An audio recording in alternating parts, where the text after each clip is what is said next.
En Compromís sabem que Castelló Liberal no és un poble gran, però sí que és un poble molt valuós. Este poble és la frontera entre la gran urbe i el majestuós Parc de l'Albufera.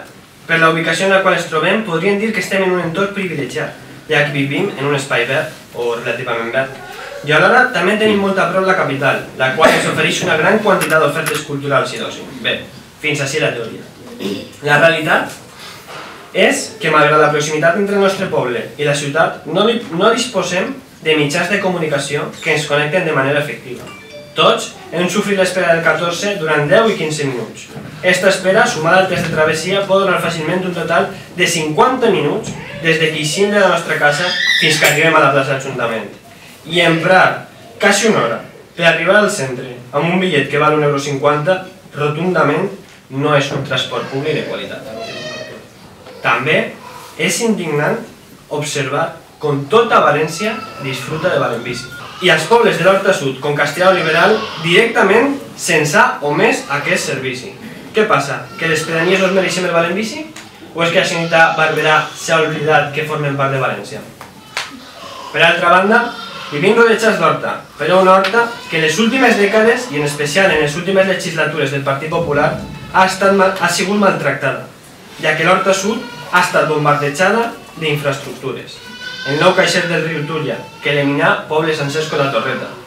L'autovia B30, la CB500, la pista de Silla, la depuradora de Pinedo, les bases de contenidors, la ZAL, infraestructures algunes molt necessàries, però que s'han portat a terme sacrificant moltes hectàrees de fèrtil terra i expropiant cases i alqueries centenàries, transformant així el nostre horitzó històric.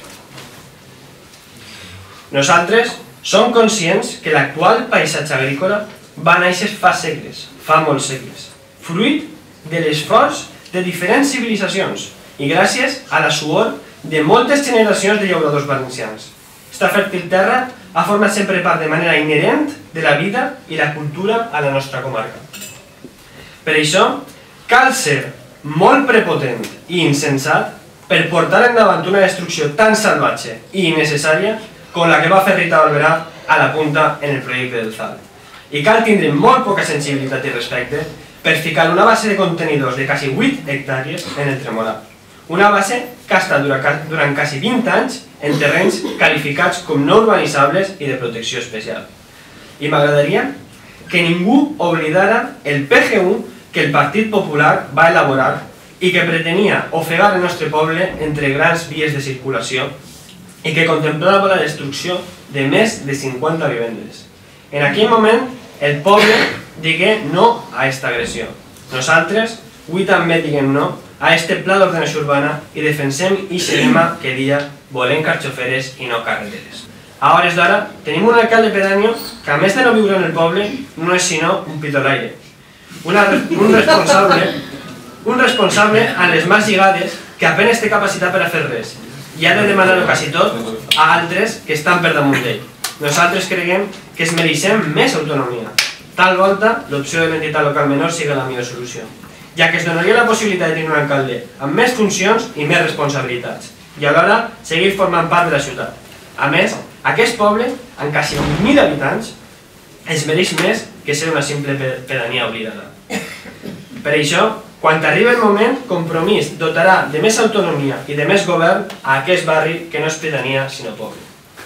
Portem massa temps baix el mantell de l'omnipresent Partit Popular, que va arrelar ja fa més de 2 dècades per aquestes terres imposant la seva natural tendència a asfaltar i empedrar el món.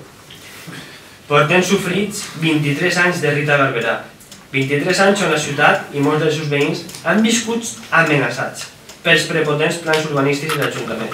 I hem vist com dia a dia neixien multitud de salvem. Salvem el Cabanyal, salvem l'Horta, salvem la Punta. 23 anys en els quals s'ha construït una ciutat insostenible, amb infraestructures i esdeveniments ostentosos, que han endeutat a la ciutat fins a xifres rècord. Una ciutat que no cuida el seu patrimoni, una ciutat que des de fora sembla molt bonica perquè està feta a mida per als turistes, però que des de dins és una ciutat amb servicis públics deficients. Esta ciutat verinosa és la que ha construït el Partit Popular. Ara ens toca a nosaltres construir una nova València. Una ciutat que respecta el patrimoni. Una ciutat que escolta les necessitats dels veïns. Una ciutat on es rescate a les persones i no als bancs. Una València que defensa el xicot del comerç. Una ciutat activa amb plans per a combatre l'atur. Una ciutat en valencià. Una València amb serveis públics i de qualitat. Una València que finalment ja no serà la València del salvem, serà la València dels hem salvat. En definitiva, en Compromís volem construir una València valenciana, digna i racional.